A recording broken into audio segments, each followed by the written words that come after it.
아내와 걸어가다가 가을이 딱 왔는데 제가 그랬어요. 갑자기 시인이 돼가지고 이 가을의 향기, 이 가을의 향기, 근데 죽음의 향기 이랬어요. 가을의 향기가 왜 죽음의 향기라고 고백했을까요?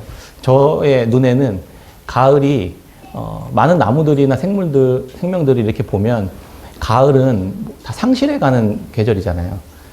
그동안 1년 동안 애써 수고해서 만들어놨던 그 이파리들을 사실 다 잃어버려야 되고, 그다음에 열매들을 다 이제 떨궈야 되는 시간들이잖아요. 앙상한 가지만 남게 되는 시간이 곧 온다라는 것을 담고 있는 게 가을처럼 느껴져서 시인이 돼서 가을의 향기, 이 죽음의 향기 이랬어요.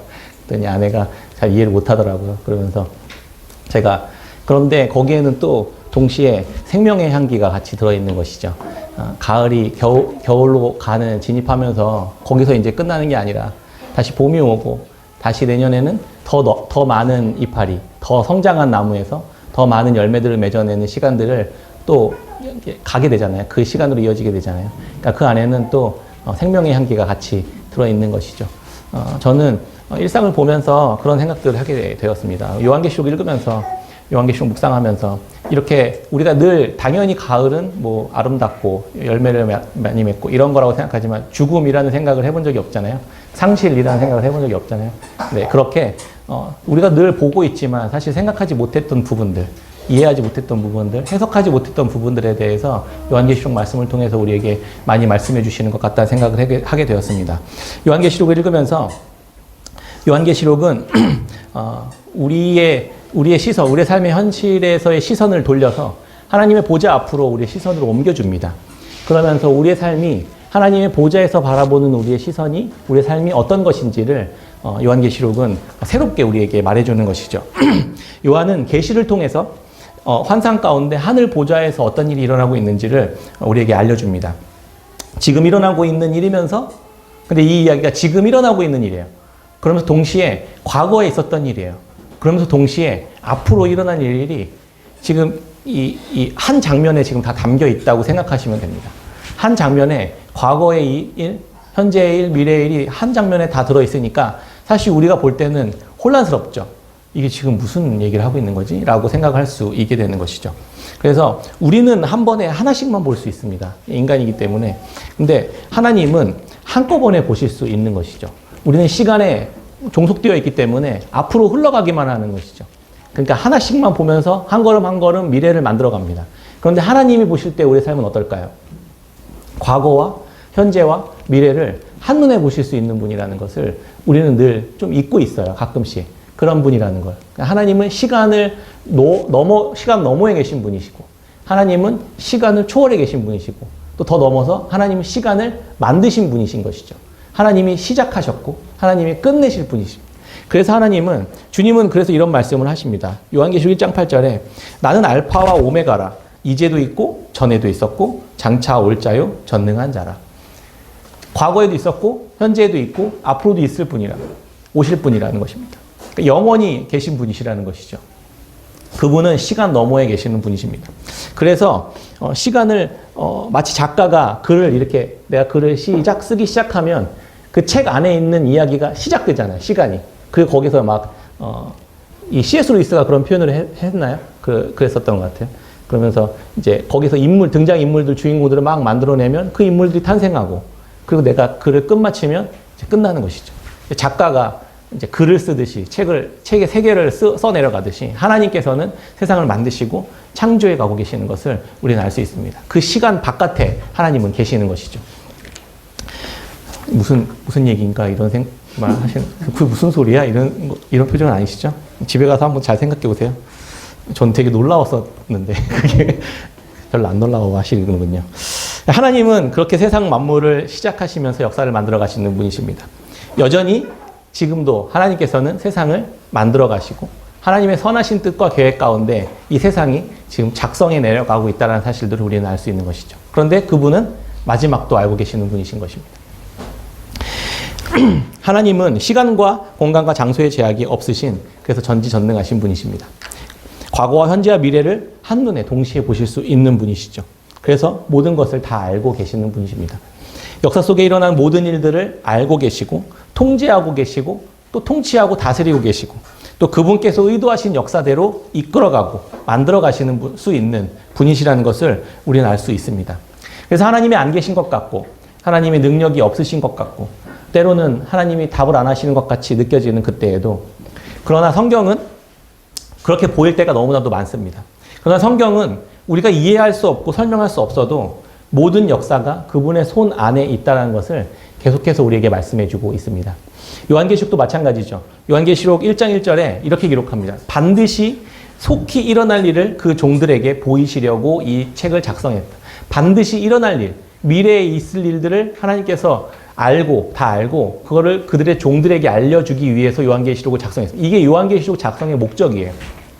그런데 이것을 왜곡해서 많이 생각하는 것이죠.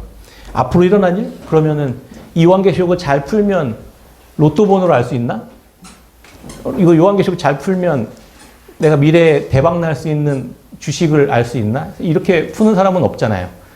예, 그런 의도로 작성된 게 아니라는 겁니다. 미래에 일어날 일들에 대해서 이야기한다는 의미가 그런 의미가 아니라는 것이죠. 그렇다면 뭐 당장 전 재산 팔아서 하면 되는 것이죠. 근데 이단들이 이런 짓을 한다는 겁니다. 내가 미래에 일어날 일들을 마치 로또 번호 알듯이 이런 걸 요한계시록을 이렇게 신령하게 풀어서 내가 너희들에게 당신들에게 가르쳐 줄 테니 당신들은 나에게 와서 내 말을 잘 따라 행하십시오. 그리고 재산을 팔아서 갖고 오세요. 나에게 맡기세요. 이렇게 하는 겁니다. 절대 그렇게 요한계시록은 그런 의도와 목적으로 기록되지 않았다라는 것을 계속 반복해서 말씀드립니다. 요한계시록은 속히 일어날 일들을 교회가 알아야 될 일들, 교회가 알고 있어야만 할 일들을 알려주시기 위해서 작성한 그런 목적을 가지고 기록된 책입니다. 지금 성도들은 힘든 시간들을 보내고 있습니다. 이 요한계시록 읽게 될 독자들 있잖아요. 1세기의 이 교회 독자들은 많이 이야기했었지만 로마의 도미티아누스 황제 치하에서 살아가고 있었던 엄청난 극심한 핍박과 박해 가운데 살아가고 있었던 사람들이라는 것을 이 배경을 늘 머릿속에 염두에 두고 있어야 이것들이 이해가 됩니다. 믿음을 지키며 살아가기 힘든 시간을 통과하고 있는 그런 상황 속에서 주어진 책입니다. 옆에서는 믿음을 지키다가 내 동료들이 죽어나가는 거예요. 그리고 고통과 신음과 탄식 소리가 계속해서 올려나고 있는 그 상황 속에서 교회들에게 알려야 줘야만 할 일들을 알려주기 위해 작성한 것입니다. 그런데 하나님은 아무 일도 하지 않는 것처럼 보이고 침묵하고 계시는 것처럼 안 계시는 것처럼 느껴진다는 겁니다. 이때 하늘에서 무슨 일이 일어나고 있는지를 요한계시록 말씀을 통해서 알려주시는 것이죠. 요한계시록 4장은요. 하늘 보좌에서 일어나고 있는 일을 지금 기록해주고 있다 이렇게 이야기하고 있었습니다. 4장과 5장은 보좌에서 일어나고 있는 하나님 보좌에서 일어나고 있었던 일들을 알려줍니다. 그래서 온 역사 속에 구원받은 백성들을 대표하는 24장로가 하나님 보좌 앞에 앉아 있었고 그들은 흰옷을 빠는 그리스도의 피에 흰옷을 빠는 그렇게 의롭게 된 자들이 그 보좌 앞에서 하나님 예배하고 찬양하고 있었다 이런 이야기를 지난주에 함께 나눴습니다. 거기에 내 생물들도 함께 있었고 천사들이죠. 그들이 거룩하신 하나님을 계속해서 찬양하고 예배하는 모습을 보여줍니다. 천상에서는 이미 완전한 하나님의 통치와 다스림이 있었습니다. 그리고 그분을 예배하는 완전한 시스템이 완벽하게 이제 회복된 것이죠. 더 이상 어떤 악의 권력도 그 하나님의 나라와 하나님의 영광을 훼손할 수 있는 것이 하나도 없었습니다. 그곳에서는 아무 일도 할 수 없었어요. 그때 보좌에 앉으신 이가 오른손에 두루마리를 하나 들고 있었다는 것을 보여줍니다. 그러면서 5장 이야기가 시작되거든요. 그 두루마리에는 앞뒤로 뭔가 빼곡하게 적혀 있더라 이렇게 요한이 이렇게 보니까 빼곡하게 뭔가 적혀 있는데 7인으로 봉해져 있었다 이렇게 이야기합니다. 그 부도 맞아보신 분은 이렇게 집에 딱지부터 보신 거 있죠. 딱지 그 채무자가 와서 그 돈을 다 주기 전까지 이거 아무도 손 못 대잖아요. 그게 권세거든요, 권세. 근데 이렇게 두루마리가 하나님의 역사와 심판의 메시지가 기록되어 있는 이 역사의 판결문이 7인으로 봉해져 있는 것을 보게 됩니다. 근데 그 판결문이 지금 이들은 고통받고 있었다고 했잖아요. 하나님 왜 지금 가만히 계십니까? 하나님이 좀 우리를 죽이고 저렇게 학대하는 저 악한 자들 좀 심판해 주시면 왜 안 해주십니까? 이렇게 하고 있는 찰나에 그 두루마리에 있는 그 판결문, 그 악인들을 향한 판결문이 열려야 이게 집행이 될 텐데 이게 닫혀 있는 거예요. 7인으로. 이걸 과연 누가 열 것인가? 라고 하면서 사도 요한이 탄식하고 있었습니다. 그때 어린 양 대신 그리스도께서 나오셔서 그 인을 하나씩 떼기 시작합니다. 이게 의미하는 바는 이것이 의미하는 바는 여러 가지가 있을 수 있는데 하나님께서 어린 양 대신 예수 그리스도께서 그것을 집행하실 수 있는 권한이 있으신 분이시라는 것입니다. 그리고 예수 그리스도의 손에 의해 그 심판이 시작되었다라는 것을 우리에게 알려줍니다. 그것은 어린 양 대신 그리스도께서 승리하신 그 방식으로만 그 자리에 설 수 있는 것이라는 것, 우리에게 알려주는 것이죠. 과거의 이야기이기도 하고 그것이 현재의 이야기이기도 하고 미래의 이야기이기도 한 그 두루마리, 그것은 에스겔에도 동일한 이야기가 나와요. 에스겔이 포로로 끌려갔을 때 환상 가운데 그 두루마리를 봅니다. 앞뒤에 뭔가 빼곡히 적혀 있는데 거기엔 애곡과 애가와 재앙이 기록되어 있더라, 이렇게 에스겔이 기록하거든요. 그러니까 그 두루마리에는 하나님이 세상을 향한, 역사를 향한 심판, 판결문이 이렇게 적혀 있었다는 것을 우리는 알 수 있습니다. 거기에서 이제 인을 떼기 시작하니까 이 판결문이 하나씩 열리기 시작하는 것이죠. 요한계시록의 본론이 6장부터 16장까지가 몸통이거든요. 요한계시록에. 그런데 크게 이 몸통 안에는 세 가지 재앙이 있습니다. 이 주보에 보시면 제가 우리 같이 목요일날 기도회 할 때마다 같이 보는 그림이거든요. 이 본론, 6장부터 16장까지가 본론입니다. 본론. 그래서 6장에는 7인 재앙이 나오고 8장과 9장에는 나팔 재앙이 나옵니다. 그리고 15장, 16장은 대접 재앙이 나옵니다. 이 본론은 재앙, 세 가지 재앙이 7번씩 반복되면서 계속 사이클을 이루면서 가는 내용들이 요한계시록의 몸통에 있는 내용이거든요. 그래서 마지막 7번째 이 인 재앙, 이 첫 번째 인 재앙이 7개가 있거든요. 7번 인을 떼는 거예요. 그런데 7번째 인을 떼기 바로 직전에 있는 이야기가 오늘 본문의 7장의 이야기거든요. 근데 여기 그림을 보시면 7장에 삽입이라고 되어 있고 교회의 안전 이렇게 기록되어 있죠. 7장은 이제 다음에 재앙이 떨어지기 직전에 교회가 얼마나 안전하게 보존되고 있는지를 우리에게 설명해 줍니다. 그리고 나팔 재앙과 대접 재앙 사이에 10장부터 14장까지 이야기가 쭉 있거든요. 교회가 그런 진노와 심판이 내려지고 있는 가운데 교회는 어떤 일을 해야만 하는가에 대한 이야기가 기록되어 있고, 그리고 마지막에는 최후의 전투. 그러니까 우리가 잘 알고 있는 12장, 13장에 보면 용이 막 등장하고, 그리고 하늘에서 불이 막 떨어지고, 별을 막 땅으로 막 집어 던지고, 이런 장면들이 있잖아요. 그래서 바다에서 짐승이 나오고, 땅에서 또 짐승이 나오고 이러면서 이 새 짐승이랑 함께 또 교회가 이렇게 전쟁을 하고 있는 그런 장면들. 그게 이제 여기에 나오는 내용들입니다. 앞으로 또 살펴보게 될 텐데요. 여기서 중요한 것은 되게 복잡한데요. 이게 지금 하나하나가 다 무슨 이야기를 의미하는지를 우리는 사실 굳이 다 알 필요는 없습니다. 제일 중요한 것은, 그걸 다 알 필요가 없어요. 근데 거기에 막 몰두해서 이게 막 무슨 뭘 의미하고 이게 유엔을 의미하고 이게 이유를 의미하는 거다, 이러면서, 적그리스도가 이런 거다, 이러면서, 코로나 백신이 이런 거다, 이런 얘기가 거기에 있는 내용들 때문에 나온 이야기거든요. 예. 근데 그렇지 않아요. 그럴 필요가 없습니다. 그런 내용이지도 않고요. 근데 과연 하나님께서 그렇게 심판과 진노를 계속해서 내리시는 이유와 목적이 과연 뭘까? 이런 것을 우리가 생각해 볼 수 있는 것이죠. 교회를 정말 이 세상과 함께 그냥 쑥대밭으로 만들어서 진노하고 진멸하고 심판해 버리려고 하는 목적인가라는 거죠. 그렇지 않다는 걸 알 수 있죠. 7장에 교회는 재앙이 계속해서 땅에 쏟아지고 세상에 쏟아지는 그 중심에 교회는 여전히 안전하게 보존되고 하나님의 구원받은 백성들은 안전하게 내가 보호할 것이다라는 내용이 핵심인 것이죠. 우리는 안전하게 보호받을 수 있는 자들이 되었다라는 것입니다. 그것이 교회에게 주는, 이 요한계시록을 통해 주는 아주 중요한 핵심적인 메시지인 것입니다. 그러니까 걱정하지 말라는 것이에요. 그러니까 두려움과 재앙과 심판 때문에 염려하거나 두려워하거나 불안해할 필요가 없다는 것을 오히려 우리에게 얘기해주고 있는 게 요한계시록의 이야기라는 것입니다. 꼭 기억할 것은 이 재앙의 목적이 어린 양 되신 그리스도께서 그분의 손에 의해 시작되었다는 것입니다. 그러니까 우리는 그분을 모르고 그분을 대적하고 예수 그리스도를 핍박하고 저주하고 반대하는 이들에게는 예수 그리스도께서 시작하신 재앙이 정말 재앙과 심판으로 다가가겠지만 우리가 예수 그리스도를 따라가고 어린 양됨을 따라가는 우리들, 교회들에게는 이게 어떻게 다가오겠습니까? 이제 주님이 우리를 구원하시기로 시작하셨구나라고 생각할 수 있게 되는 것이죠. 우리는 요한계시록 말씀을 통해서 주님이 우리를 구원하시기 시작하셨구나, 뭔가 행하시기 시작하셨구나라는 것을 우리는 알 수 있는 것입니다. 우리는 거기로 가야만 하는 것이죠. 두려움과 불안과 염려 가운데로 가는 것이 아니라 하나님께서 우리의 선하신 하나님, 우리 예수 그리스도께서 선하신 일을 이미 시작하셨구나. 그리고 우리는 그분의 손 안에서 안전하게 보전함을 받을 수 있는 것이구나 라는 것을 알 수 있는 것입니다. 그래서 이 심판과 재앙을 잘 보면요, 그 재앙과 심판 가운데 마구잡이로 막 쏟아지는 게 아니에요.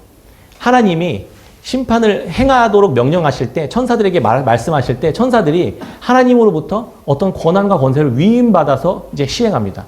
그런데 딱 철저하게 계획된 만큼만 심판을 시행해요. 하라고 하신 만큼만 합니다. 이건 손대면 안 돼. 여기까지만 해야 돼.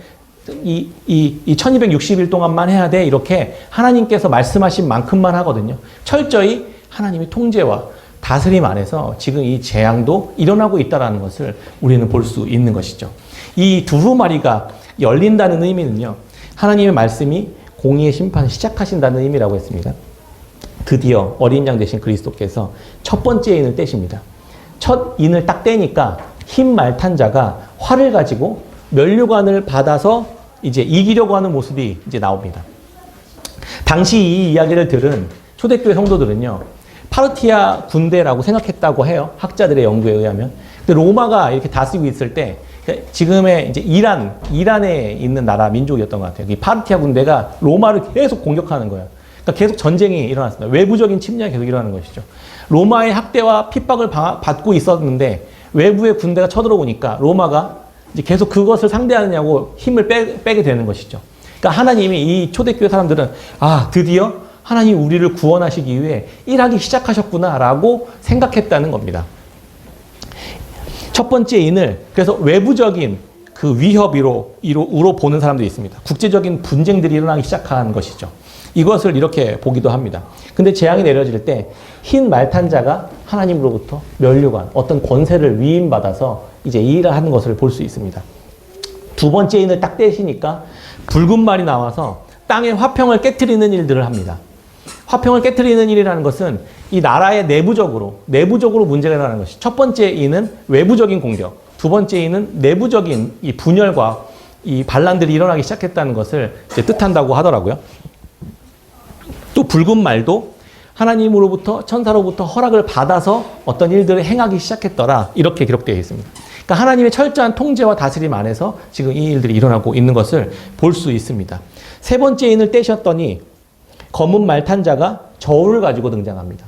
저울이라는 의미는 기근의 상황이 매우 심각해졌다는 것을 의미합니다. 경제적인 부분을 이제 하나님께서 이제 터치하시는 것이죠. 그래서 한 데나리온의 밀 한 대, 한 데나리온의 보리 석 대가 되었더라. 거래가 그렇게 되었더라. 이것은 엄청나게 폭등한 인플레이션을 이야기합니다. 한 3배에서 10배 정도 이상 폭등한 인플레이션을 경험하게 된 겁니다. 하나님이 경제를 이제 치시는 것이죠. 그런데 여기서도 포도주와 감람류는 해치지 말아라, 이렇게 명령하십니다. 이건 건드리지 마, 이렇게 하나님께서 하신다는 겁니다. 아직 완전히 끝내지 말으라는 하나님의 그 통제하심이 있는 것이죠. 그 네 번째 인을 딱 뗐는데 청황색 말을 탄 자의 이름이 사망이었더라, 이렇게 이야기합니다. 그러니까 외부적인 공격, 내부적인 반란, 경제적인 위협 앞에서 이제 사람들이 죽어가기 시작하는 겁니다. 하나님의 심판이 이제 사망으로 이제 오는 것이죠. 이것이 세상의 역사의 한 단면들을 우리가 볼 수 있는 것입니다. 이것은 그래서 근데 모든 땅이 아니었습니다. 여기서도 네 번째 재앙도 모든 땅을 다 그렇게 경제가 그냥 이렇게 하라는 게 아니라 땅의 4분의 1만 그렇게 해라, 이렇게 또 이렇게 제한해 주십니다. 나머지 4분의 3은 경제적인 위험이 없도록 하나님께서 그렇게 하신 것이죠. 이렇게 하나 둘씩 하나님이 이렇게 심판하고 계시는 것을 볼 수 있습니다. 근데 다섯 번째 인은 뒤에 보도록 하고, 여섯 번째 인을 딱 떼는 순간 지진, 해, 달이 피같이 변하고 이런 일들이 있습니다. 그러니까 이제 땅에서 일어나는 일들이 이제 전 우주적인 역사들로, 우주적인 심판으로 확대되는 것을 알 수 있는 것이죠.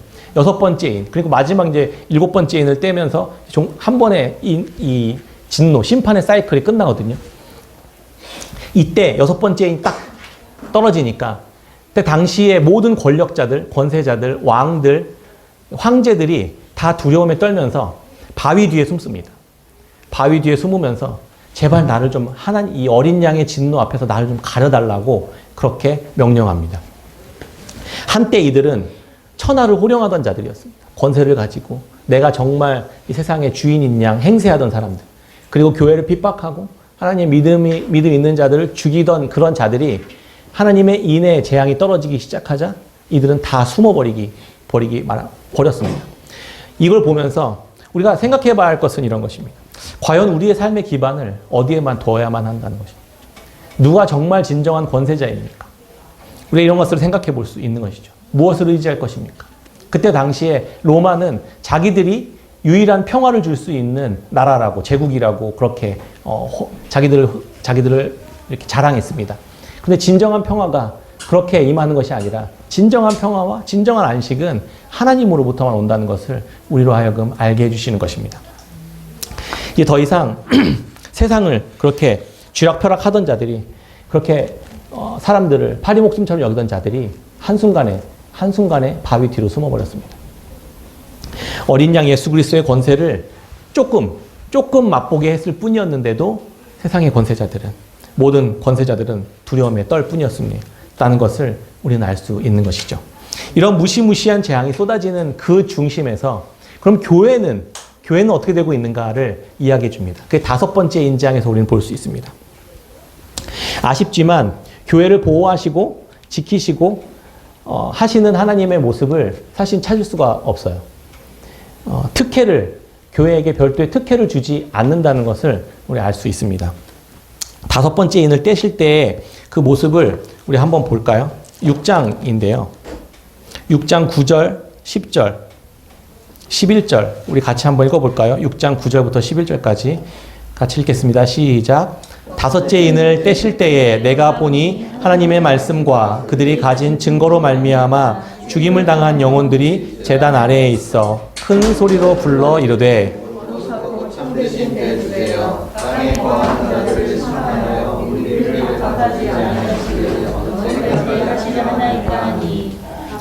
그들에게 이 두루마리를 주시며 이르시되 아직 잠시 동안 쉬되 그들의 종들과 형제들도 자기처럼 죽임을 당하여 그 수가 자기까지 하시더라. 아멘. 안타깝게도 믿음을 붙잡고 살다가 순교한 이들의 이야기들이 기록되어 있습니다. 하나님께서는 그 교회에 보내는 편지에도 그렇게 기록하셨지만 믿음을 가진 자라고 예외를 두진 않으셨다는 것을 우리는 알 수 있습니다. 따로 특혜를 주셔서 이 재앙들이 막 쏟아질 때 이들 교회도 피할 수 있도록 하지 않으셨던 것 같아요.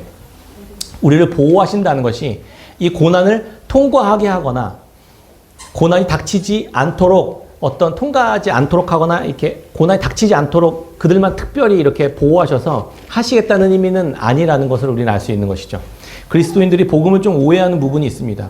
노력도 하지 않고 그냥 시험 보면 내가 옆에 있는 사람보다 더 좋은 점수를 맞게끔 해주는 게 그게 구원받은 사람이라고, 복받은 사람이라고 생각할 때가 많죠. 애쓰고 수고하고 땀 흘리지 않는데 다른 사람보다 더 많이 얻는 것, 이런 것들이 복받은 거라고 생각하는 것 같아요. 하나님이 그런 식으로 우리를 보호하시고 돌보신다고 생각하시는데 그렇지 않은 것이 더 많습니다. 당연히 그렇게 하시지 않죠. 다니엘이 사자굴에 던져지고 풀무불에 던져질 때 사자굴에 던져지지 않게 막으시거나 풀무불에 던져지지 않게 막으신 게 아니라 그 안에 들어가게 하셔요. 들어가게 하시지만 그 안에서 함께 하십니다. 그리고 거기서 걸어 나올 수 있도록 하시는 것이죠. 함께. 그게 하나님께서 우리에게, 교회에게 하시려고 하시는 일이라는 거예요. 그게 복이라는 겁니다. 그 다른 말로 하면 뭡니까? 그리스도께서 우리와 어딜 가든 어떤 재앙이 있든 어떤 심판이 있든 어떤 풀무불 가운데 있든 함께 하시겠다는 게 복이라는 겁니다. 우리와 함께 하시는 그분이 하나님이시라는 것이, 그분이 어린 양이시라는 것이 우리에게 복이라는 것입니다. 그곳에서 우리와 함께 하시고 함께 아파하시고 함께 그것을 걸어 나올 수 있는, 그렇게 하시겠다는 것이 그게 복음입니다. 5번째 인재앙이 시작되면서 사도 요한은 제단에서 죽은 순교자의 피와 영혼들이 호소하는 모습을 봅니다. 제단 아래에서 하나님께 이들이 절규합니다. 거룩하시고 참되신 대주제요, 땅에 거하는 자들을 심판하여 우리의 피를 갚아주지 아니하시기를 어느 때까지 하시려 하나이까. 도대체 언제까지 가만히 계실 겁니까? 지금도 보세요. 이게 하늘에서 보는 거예요. 지금도 보세요. 우리처럼 지금도 저렇게 핍박받고 학대받으면서 죽어가고 있는데 언제까지 가만히 계실 겁니까? 라고 하나님께 하소연하고 있는 거라는 거예요. 기도하고 있다는 겁니다. 여전히 어린 양을 따라 말씀을 붙들고 순종하는 이들이 계속해서 불의한 권세자들 아래서 피를 흘리고 있는 모습을 계속 함께 보고 있는 것입니다. 하나님께 탄원합니다. 이렇게 악이 창궐하는데 언제까지 그렇게 침묵만 하고 계실 것입니까? 하나님은 왜 지켜만 보고 계시는 것입니까? 라고 기도하고 있었다는 겁니다. 하나님의 대답이 놀랍습니다. 10절, 11절에 아까 읽었는데요. 큰 소리로 불러 이르되 11절입니다. 각각 그들에게 흰 두루마기를 주시며 이르시되 아직 잠시 동안 쉬되 그들의 동무 종들과 형제들도 자기처럼 죽임을 당하여 그 수가 차기까지 하시더라. 기다리라는 거예요. 잠깐 쉬고 있어. 흰 두루마리 주면서 이거 입고 잠깐 쉬고 있어. 아직 덜 죽었어. 이러는 겁니다. 더 죽어야 된다는 거예요. 그 숫자가 더 차야 된다는 얘기를 하고 있는 겁니다. 이 숫자가 그 유명한 14만 4천입니다. 이 모습은 제단을 떠올리거든요. 제단. 이 제단 아래에 피로 뿌려진 자들이 순교자들이라는 의미가요. 이 모습은요, 출애굽기 29장 10절부터 12절까지 나오는 아론과 그의 아들들을 그 제사장으로 세우는 장면에 동일하게 나옵니다. 그 숫송아지 한 마리와 순양 2마리를 잡는데 숫송아지 한 마리를 잡고 피를 그 제단 뿔에 바르고 그리고 제단 밑에 나머지 피를 다 쏟습니다. 그리고 아론과 아론의 아들들이 제사장이 되거든요. 이 제사장이 되는 거. 그러면 이 장면을 볼 때, 이 구약의 장면을 볼 때 우리는 어떻게 할까요? 이 속죄제를 할 때도 동일한 제사를 지내거든요. 그 소를 잡고 피를 받아서 뿔에 바르고 제단 아래, 나머지는 다 태우고, 뭐 이런 내장이나 장기 이런 것들이 이제 진 바깥에 버리는 것이지만 나머지는 다 태우고 하나님께 제사로 드내고 피를 받아서 속죄제는요, 그 제단 밑에다 다 뿌립니다. 그렇게 하나님이 우리의 죄를 받으시고 우리의 죄를 속해하신다는 것을 보여주거든요. 지금 이 장면에 이들이 순교자들이 지금 어디에 있습니까? 제단 아래에 있죠. 그들의 피를 제단 안에 다 쏟은 거예요. 이들은 지금 뭘 한 겁니까? 제사장이 된 거예요. 제사장으로 되는 이 제사에 자기들의 삶이 참여하게 됐다는 것을 보여주고 있는 것입니다. 이들이 고통받는 이유가 무엇입니까? 죽임당하는 이유가 무엇입니까? 제단에 제물로 드려졌다는 것입니다. 왜요? 다른 이들, 자기를 학대하고 자기를 고난받게 하고 자기를 죽이는 이들을 대신해서 죄를 지고 죄를 대신해서 죽으신 예수 그리스도를 따라, 어린 양을 따라 그들의 삶이 지금 예수 그리스도를 따라가고 있는 삶이라는 것을 보여주고 있는 것입니다. 하나님은 지금 이들을 제물로 받고 계셨던 것입니다. 제사는 죄가 없는 자들이 죄 있는 자를 대신해서 죽고 그들이 가지고 있었던 의를 죄 있는 자들에게 내어주는 일들을 말합니다. 예수 그리스도께서 우리를 대신해서 우리가 그렇게 끔찍한 죄인이었음에도 예수님이 죽으심으로 우리의 불의를 가져가시고 그분의 의로움을 우리에게 주셨잖아요. 그렇게 돼서 우리가 그리스도를 따르는 하나님의 백성이 된 것입니다. 그러면 이들은 어떻게 살아야 될까요? 동일하게 자기를 죽이고 자기를 핍박하는 이들을 향해 동일하게 살아가게 된다는 것을 이야기하고 있는 것입니다. 그 숫자들이 찰 때까지 하나님께서는 지금 기다리라고 하고 계시는 것입니다. 이들이 이렇게 순교할 수 있었던 것은 무엇 때문이었을까요? 아까 말씀드렸던 것처럼 예수님께서 이들을 대신해서 죽으셨기 때문에 가능한 일이었습니다. 이들은 왜 죽었을까요? 이제 자기들 같은 악한 자들, 죄악된 자들을 대신해서 예수 그리스도께서 보이신 방식대로 동일하게 제사를 지내고 있었던 것입니다. 교회는 세상에 대해서 그래서 어린 양이 되어야만 하는 것입니다. 왜요? 우리가 먼저 그분께 은혜를 입은 자들이 되었기 때문입니다. 우리가 제사장이 되었기 때문입니다.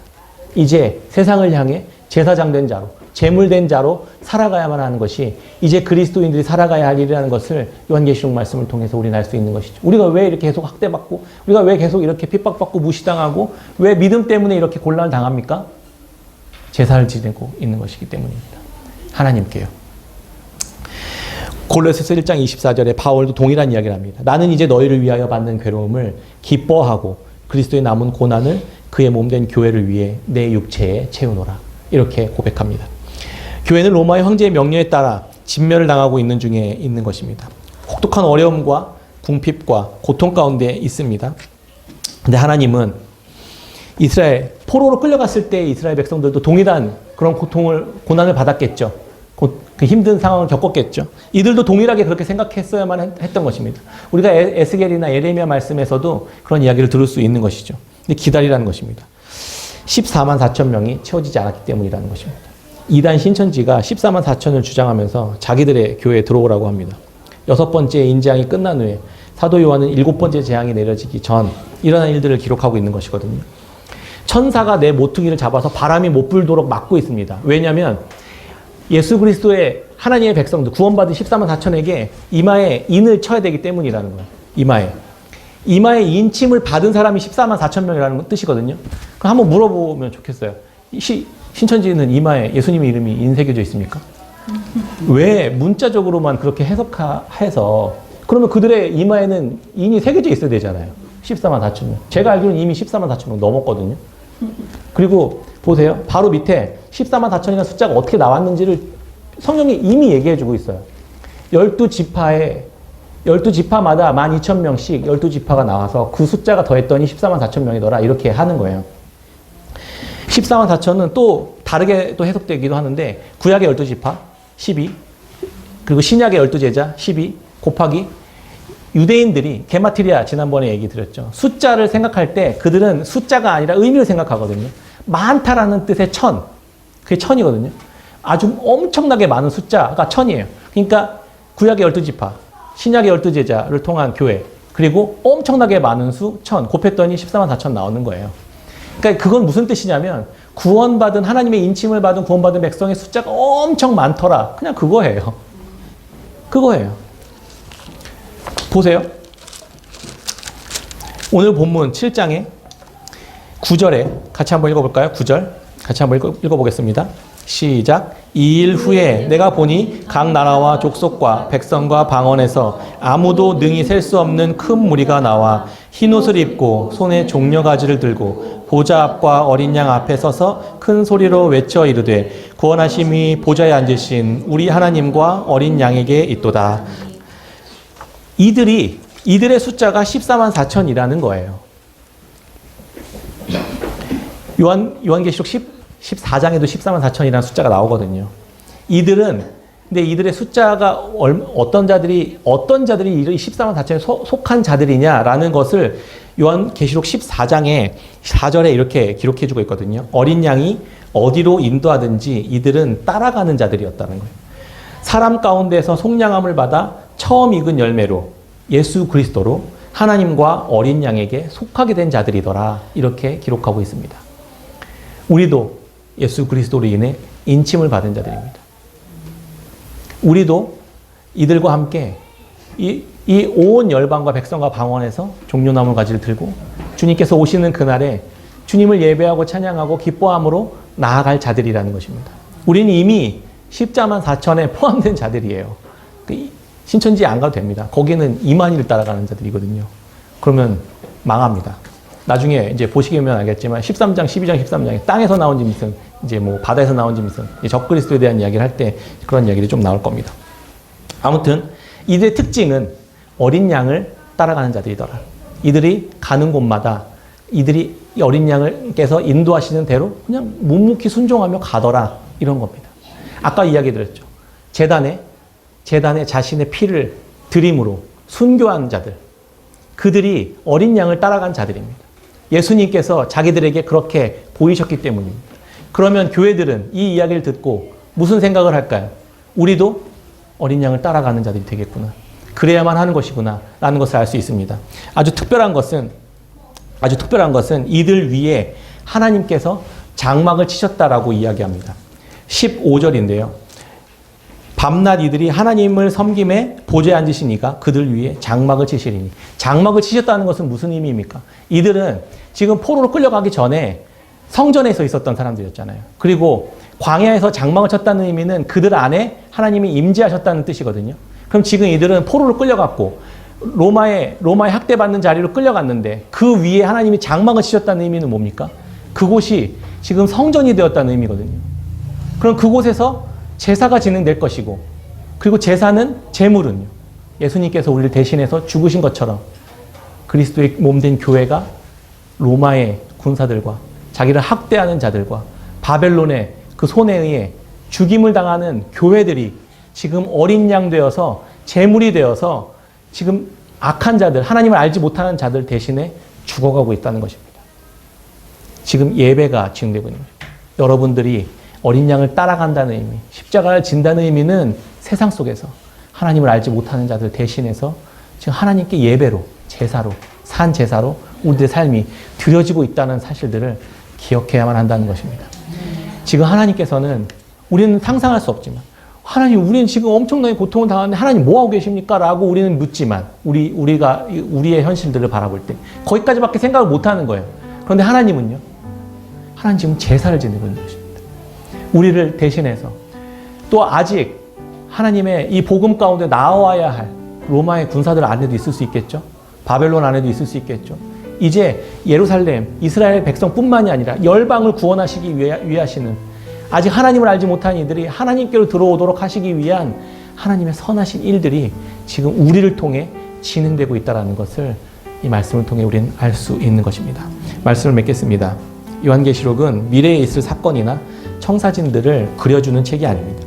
오히려 그분 손 안에 우리의 내일이 붙잡혀 있다는 것을 우리에게 얘기해주고 있는 것입니다. 그리고 우리는 지금 고통을 당하고 학대를 당하고 힘듦을 가운데 있지만 믿음으로 이것들을 어린 양을 따라가는 삶을 계속해서 살아가야 하는 이유는 우리를 통해 하나님께서 지금 이방인들을 주님의 백성들로 삼으시기 위해 우리를 제물로 받으시고 우리는 지금 산 제사로 삶 속에서 살아가고 있다는 것을 우리에게 알게 해주신다는 것입니다. 철저히 그분의 손 안에 있습니다. 철저히 그분이 허용하시는 범위 안에서만 진행됩니다. 그렇게 우리들은 이 사실들을 기억하고 하나님이 어떤 일들을 행하고 계시는지 우리를 통해 어떤 일들을 하기를 원하시는지를 우리가 말씀을 통해서 깨달았으면 좋겠습니다. 믿음으로 살아갈 때 힘들 때마다 이 말씀을 생각하시면서 하나님께서 우리로 하여금 어린 양을 따라가게 하시고 있구나. 우리가 지금 생명수 샘을 향해 걸어가고 있구나. 하나님께서 우리의 목자가 되어주고 계시는 중이시구나 라고 확인해 갔으면 좋겠습니다. 그러면서 이 길을 포기하지 않고 오직 하나님께서 기뻐하시는 그 일을 향해 그 나라를 향해 오늘도 한 걸음씩 걸어가는 저와 여러분들 이렇게 깨끗한 샘교회 성도님들이 다 되시기를 주의 이름으로 축원합니다. 아멘.